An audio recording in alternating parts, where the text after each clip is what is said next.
Hello students, our next topic is oxidation and reduction. दो terms हैं, एक है ऑक्सीडेशन, एक है reduction. What is the difference between oxidation and reduction? Whenever a substance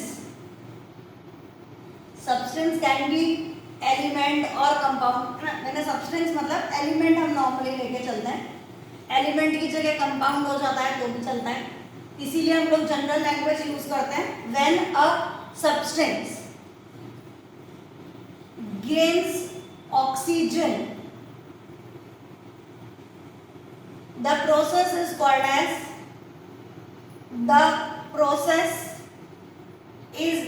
called as oxidation.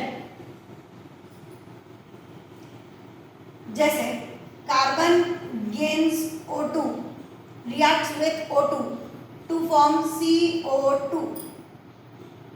ठीक है, carbon ने ऑक्सीजन गेन किया, रिएक्ट किया, गेन किया टू फॉर्म CO2. यहाँ कार्बन अकेला है, यहाँ कार्बन के साथ में ऑक्सीजन आ गया, तो हम बोलेंगे कि कार्बन अंडरगोज ऑक्सीडेशन. प्लीज ध्यान रखिएगा, लैंग्वेज है कार्बन अंडरगोज ऑक्सीडेशन. प्रोडक्ट का कभी ऑक्सीडेशन या रिडक्शन नहीं होता. वापस, प्रोडक्ट का कभी ऑक्सीडेशन या रिडक्शन नहीं होता. ऑक्सीडेशन या रिडक्शन हमेशा रिएक्टेंट्स का होता है. जब भी आपको आंसर लिखना है, आपको रिएक्टेंट के टर्म में आंसर लिखना है कि इसका ऑक्सीडेशन हुआ. Reduction, whenever a substance gains hydrogen, then the process is called as reduction. पता चलेगा, जैसे C plus H2 gives CH4. यहाँ पर कार्बन जो है उसने हाइड्रोजन के साथ रिएक्शन शो करी या उसने हाइड्रोजन गेन किया. यहाँ कार्बन अकेला है, यहाँ कार्बन के साथ हाइड्रोजन आ गया, तो हम लोग बोलेंगे carbon undergoes reduction. Who undergoes? Carbon undergoes reduction. ठीक, ये पहला. सेकेंड,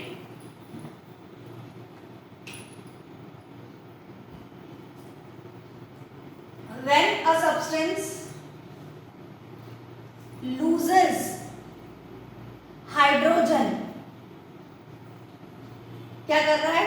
हाइड्रोजन का लॉस अगर हो रहा है तो हम लोग नाम देते हैं ऑक्सीडेशन. पहले क्या बोला? ऑक्सीजन को गेन करेगा तो ऑक्सीडेशन. दूसरा बोला हाइड्रोजन को लूज करेगा तो भी क्या बोला जाएगा? ऑक्सीडेशन. उल्टा इधर करा है हमने, यहाँ पर बोला है गेन ऑफ ऑक्सीजन तो वहां बोला है गेन ऑफ हाइड्रोजन. यहाँ बोला है लॉस ऑफ हाइड्रोजन तो यहाँ बोलेंगे लॉस ऑफ ऑक्सीजन. लिखेंगे when a substance loses oxygen then it is said to undergo reduction. Third, when a substance loses electron, it is said to undergo oxidation. When it gains electron, it is said to undergo reduction. हमारे syllabus में ये दो points हैं, ये वाले दो. एक मैंने खाली आपको एक्स्ट्रा करवाया है, लूजेस इलेक्ट्रॉन और गेन्स इलेक्ट्रॉन वाला, ये आप लोगों को नहीं दे रखा है. चलिए अब एक एक करके एग्जाम्पल चालू करते हैं. पहले एक बार और समझ लें, फिर आगे बढ़ते हैं. हम दो प्रोसेस पढ़ रहे हैं कि जब एक केमिकल रिएक्शन है तो उस केमिकल रिएक्शन को हम लोग नाम देंगे, a chemical reaction is called as redox. Chemical reaction, सारी रेडॉक्स नहीं होती, ठीक है. All reactions are not redox reaction. Fine. Redox, red और ऑक्स, ये जो रेड वर्ड है ये रिजेंबल कर रहा है रिडक्शन को, और ऑक्स वर्ड रिजेंबल कर रहा है oxidation. Whenever a substance undergoes reduction and oxidation, क्या क्या कर रहा है? Reduction and oxidation. The reaction is called as redox reaction.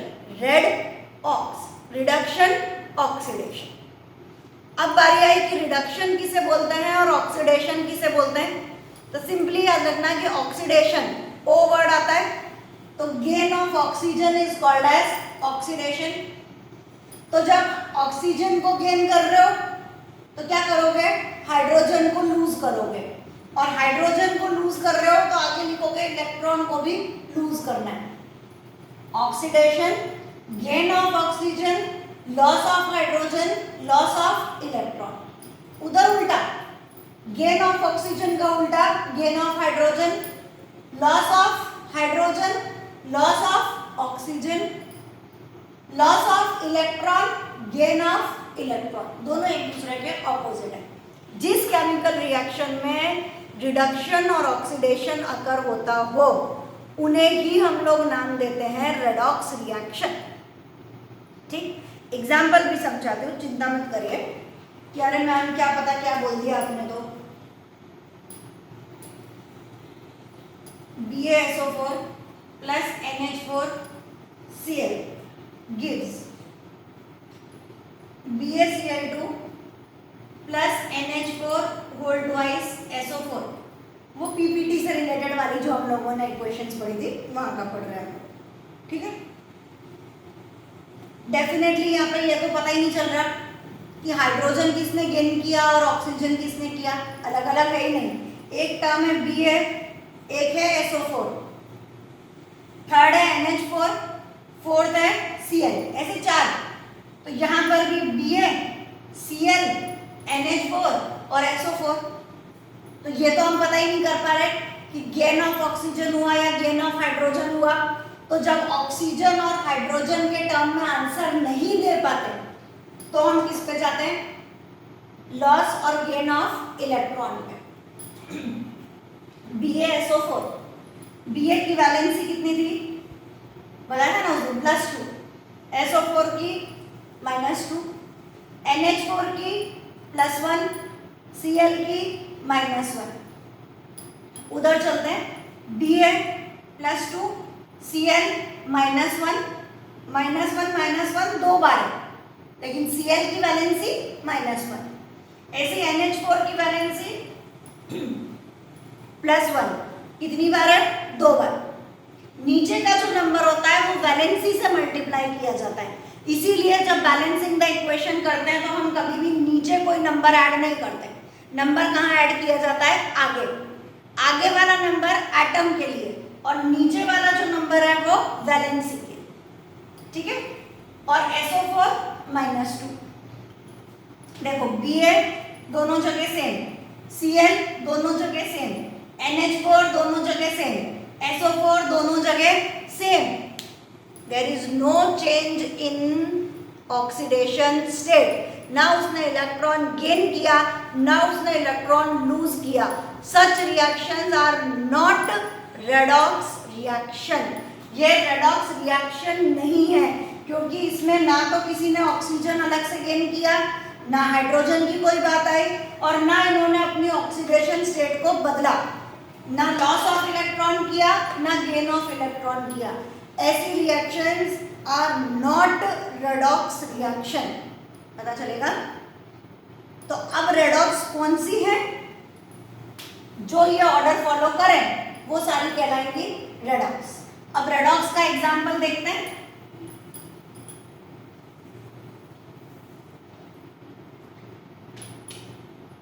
Cu plus O2 gives CuO, Mg plus O2 gives MgO,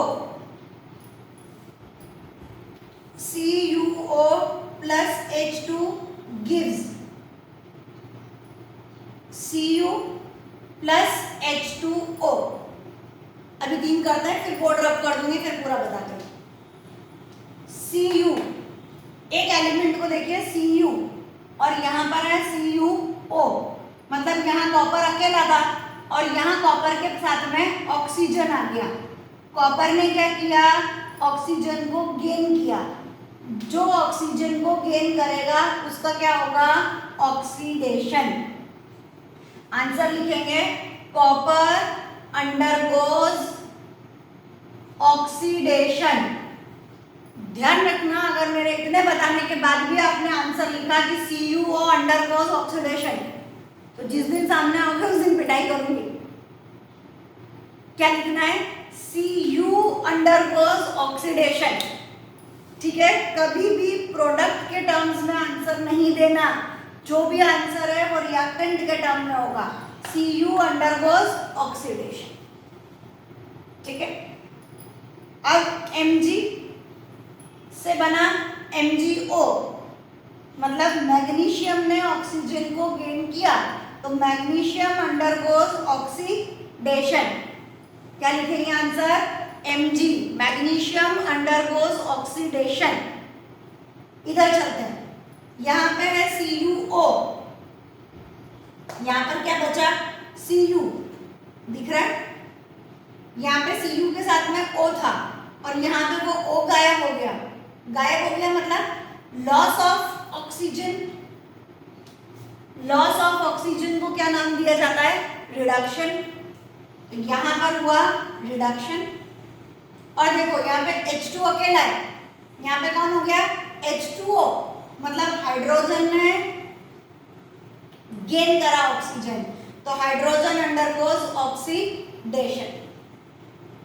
final answer क्या लिखोगे, CuO undergoes reduction and H2 undergoes oxidation. Reduction और oxidation इनका होगा, इनका नहीं। पता चलता है। चलिए, कलर्स चाहिए थे एक्चुअली, चलो वापस लिख देती हूँ, मुझे कलर्स भी लिखवाना है इनमें।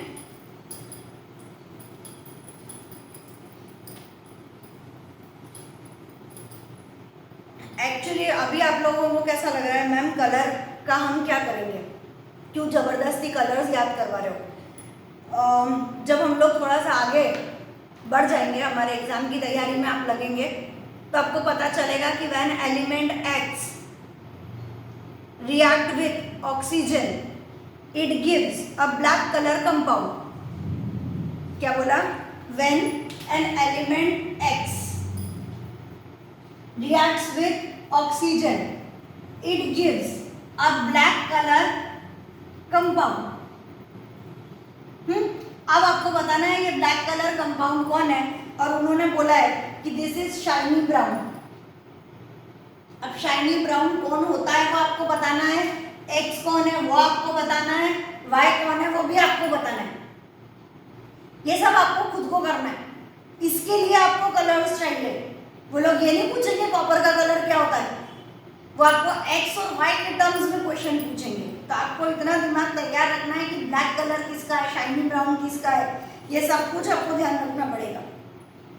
देखिए Cu plus O2 gives CuO।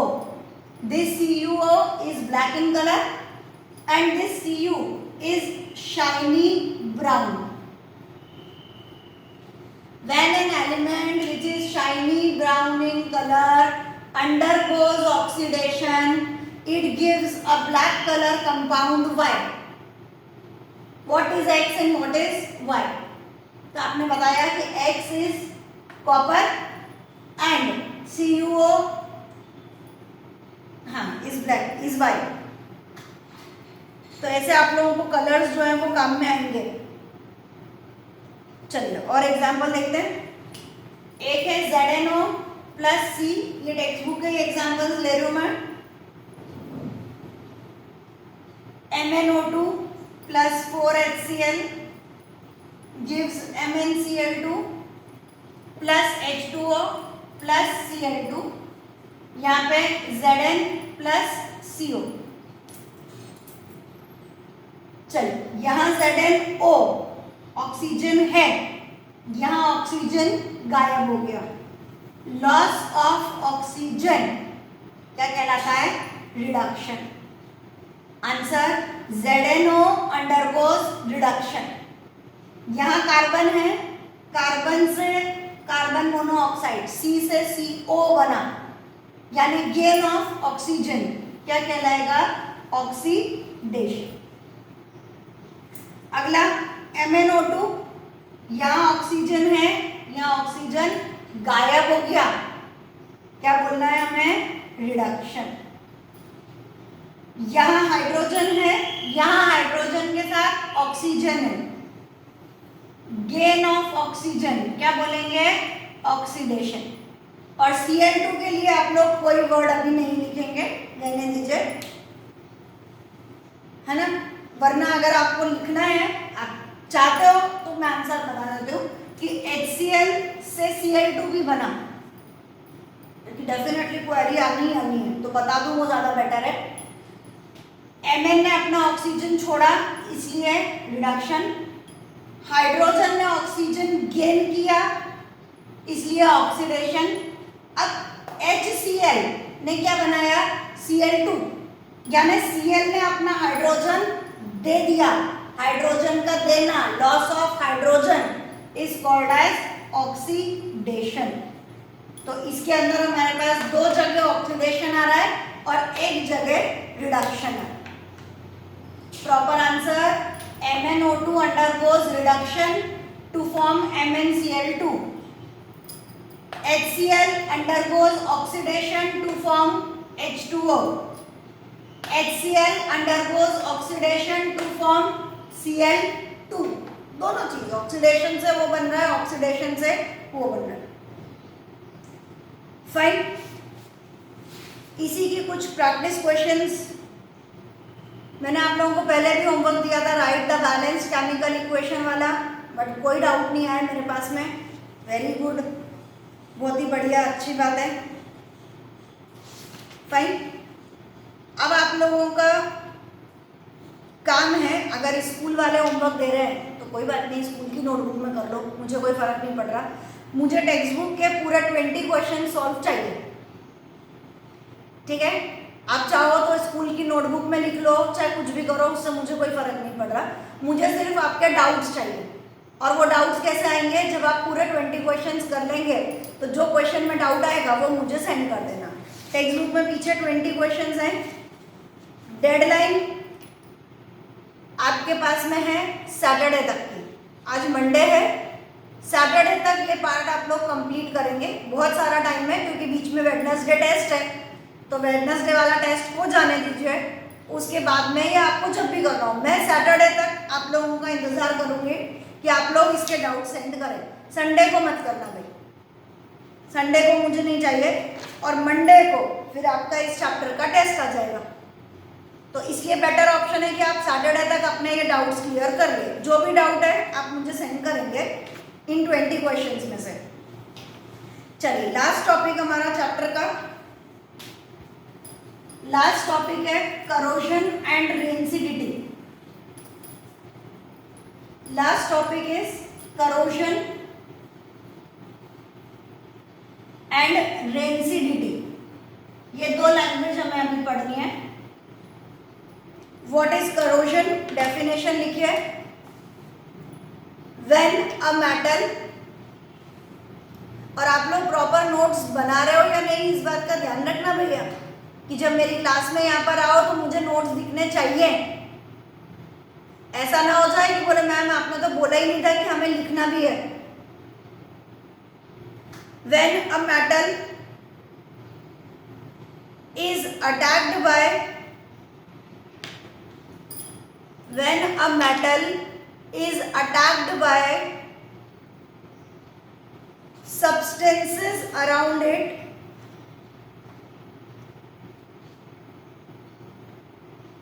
substances around it like moisture, acid, etc., it is said to corrode.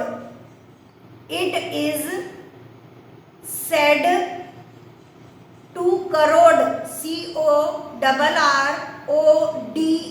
corrode, and this process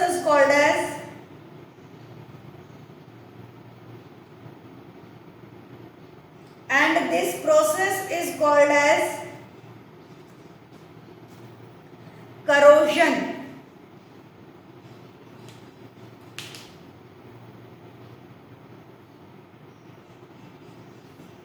ठीक, नेक्स्ट लाइन में लिखिए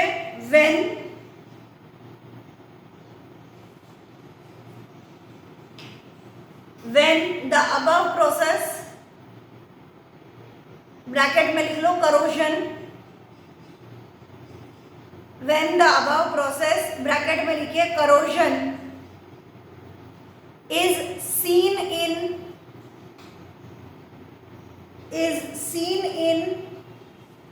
iron,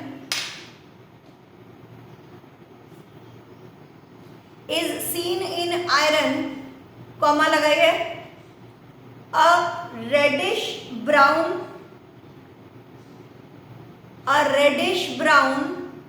coating, COATING, coating is seen on its surface,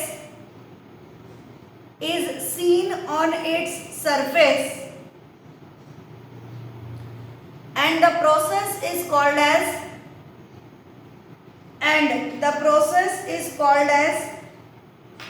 rusting, RUSTING, and the process is called as rusting.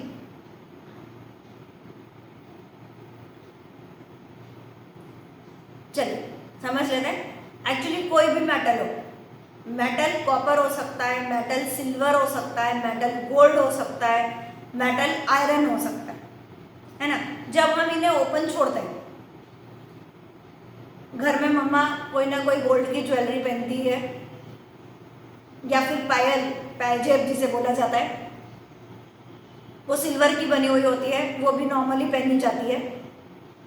अगर अभी आप हम लोग उसे देखेंगे तो आपको पता चलेगा कि जो पायजेब है, जो पायल है, उसके ऊपर थोड़ी सी ग्रेइश टाइप की लेयर चढ़ जाती है। जब नया खरीद के लेकर आता है तो कैसा चमकता है ना, सिल्वर एकदम चमचमाता हुआ दिखता है, एकदम नया।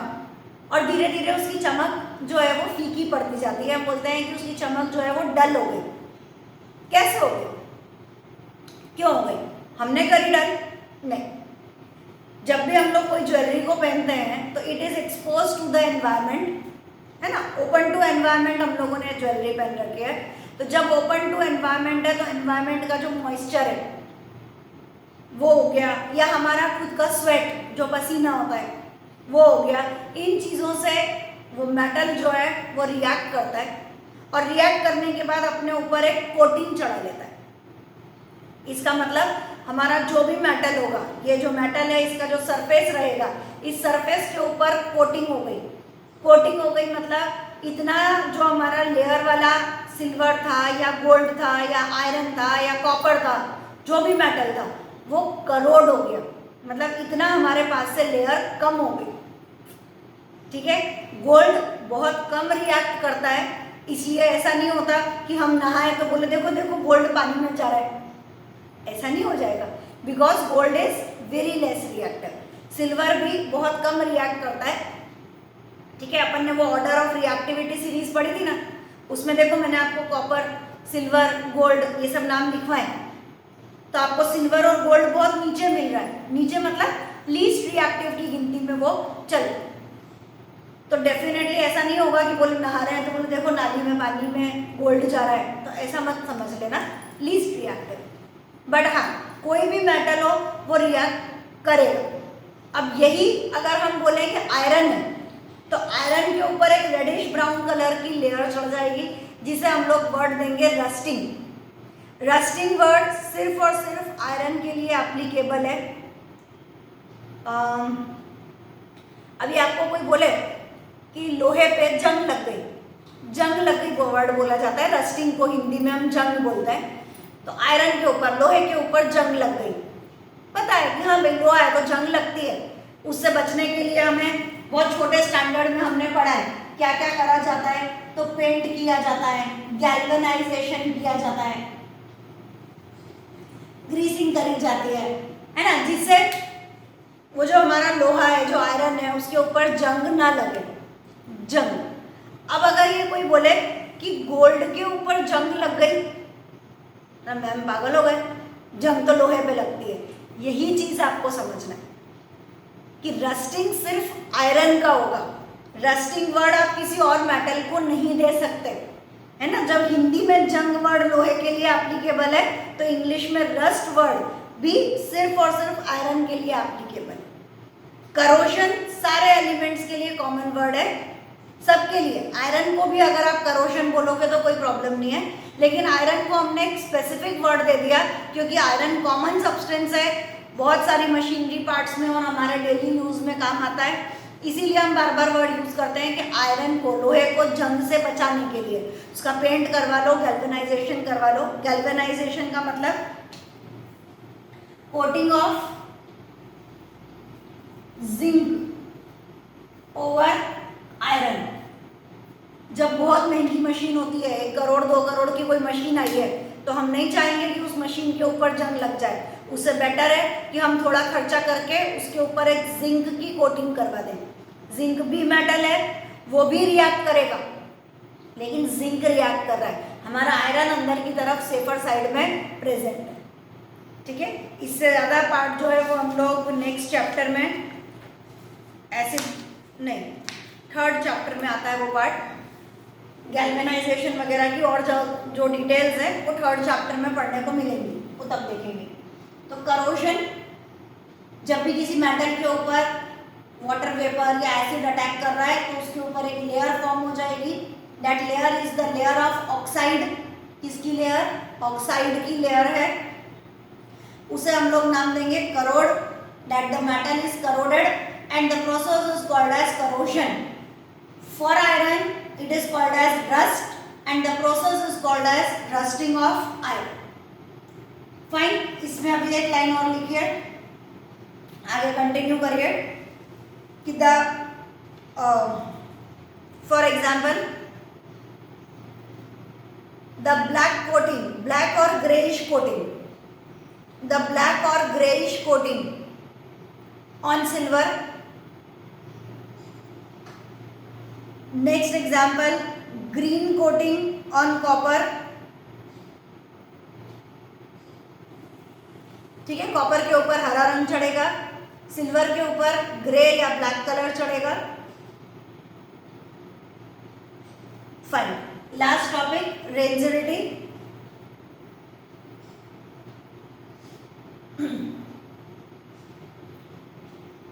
When the food material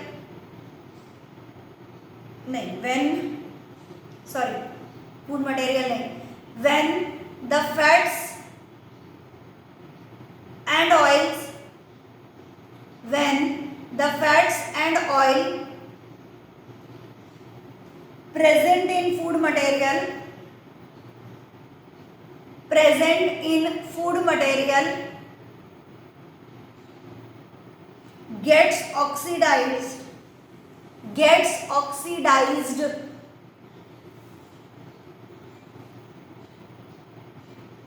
it becomes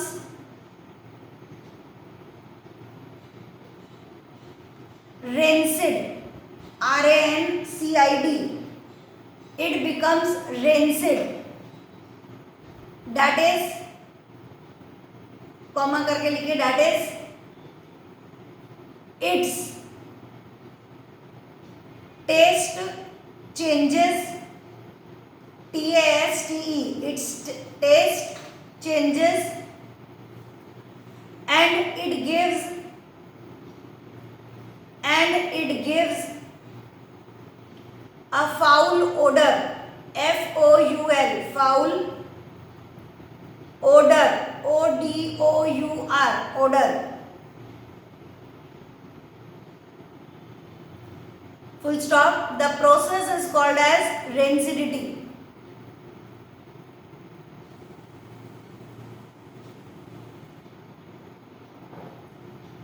चलिए, अभी हमारे घर में कोई भी खाना सब्जी जो भी बनी हुई हो, वो सब्जी अगर हम लोग बिना रेफ्रिजरेटर के बनी हुई सब्जी सुबह 8-9 बजे 10 बजे बन गई, अब रात को 10 बजे खाओ सब्जी को, क्या होगा? डेफिनेटली उसमें से गंदी गंदी स्मेल आना चालू हो जाएगी और थोड़ा सा उसका टेस्ट बदल जाएगा। हम बोलते हैं सब्जी खराब हो गई, मम्मी ये सब्जी तो खराब हो गई, आपने फ्रिज में नहीं रखी थी, देखो ना इसमें से कैसी गंदी गंदी स्मेल आ रही है। बस उस प्रोसेस को हम लोग नाम देते हैं रेंसिडिटी। क्या हुआ कि जो हमारा खाना है उस खाने के अंदर फैट्स और ऑयल है। ये वर्ड इसलिए ज़रूरी है कि अगर आपने रॉ मटेरियल रखा है, भाई आलू रखे हैं, तो आलू थोड़ी सुबह से शाम तक में खराब हो गए। खराब कौन हुआ? आलू की सब्जी, क्योंकि उस सब्जी के अंदर क्या आ गया? ऑयल आ गया, फैट आ गया, है ना। हमने उसको घी में या तेल में बघारा है, तो जब हमने उसे कुक किया है तो उसमें फैट्स और ऑयल ज़्यादा है। ये फैट और ऑयल एटमॉस्फेयर में प्रेजेंट ऑक्सीजन के साथ में रिएक्ट करते हैं एंड दे गेट ऑक्सीडाइज्ड। इसीलिए हमने लैंग्वेज पढ़ी ऑक्सीडेशन और रिडक्शन। करोजन में भी हमने क्या बोला? It gets oxidised. रेंसिडिटी में भी हम क्या बोल रहे हैं? The food gets oxidised. तो फूड नहीं, the fats and oil present in the food gets oxidised, ठीक है। और जब वो ऑक्सीडाइज होंगे तो ऑक्सीडाइज होने के साथ में डेफिनेटली वो हमें गंदी गंदी स्मेल और ये सब देंगे। उस प्रोसेस को हम लोग नाम देंगे रेंसिडिटी। चलिए आगे लिखिए, to prevent this antioxidants are added. To prevent this antioxidants are added, ANTI, anti oxidant, OXIDANTS, antioxidants are added. For example, beta carotene,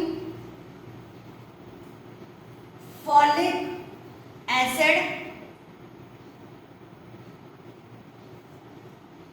और लास्ट में nitrogen gas added to the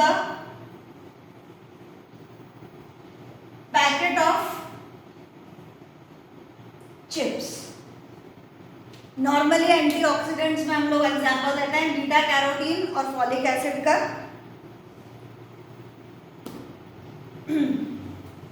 हम लोग अपने घर में रेंसिडिटी कैसे अवॉइड कर सकते हैं? तो उन्हें एयर टाइट कंटेनर में खाने को रखिए जिससे हवा के रिएक्शन में आए ना। दूसरा, keep the food in refrigerator, fridge में रखा हुआ खाना इतनी जल्दी खराब नहीं हो सकता, ठीक है। एक कॉमन क्वेश्चन जो इसके अंदर आता है वो ये है कि जो हम चिप्स बाजार से खरीद के लेकर लाते हो ना, वो लेज वाले पैकेट्स और सब, तो वो जो पैकेट्स हम लोग लेके आते हैं उसमें अपन जब खोलते हैं तो क्या बोलते हैं अपन? चिप्स तो इतनी सी निकली और पैकेट इतना बड़ा था। क्यों वो पैकेट इतना बड़ा था? बोले हवा भर रखी है, फालतू में पैसे ले लेते हैं हवा के। वो हवा के पैसे नहीं ले रहे, वो हवा जो है दैट इज नाइट्रोजन गैस। वो गैस इसलिए भरी जाती है कि जो हमारा चिप्स है वो तला हुआ है ना, उसमें ऑयल है, तो it should not get oxidise. अगर वो ऑक्सीडाइज हो गया तो क्या होगा? It will react with food material और चिप्स हमारे यहाँ तक पहुँचने के पहले ही खराब हो जाएगी। To prevent the rancidity, the manufacturers add nitrogen gas to the packet of the chips, ठीक है। इसके साथ हमारा चैप्टर कंप्लीट होता है।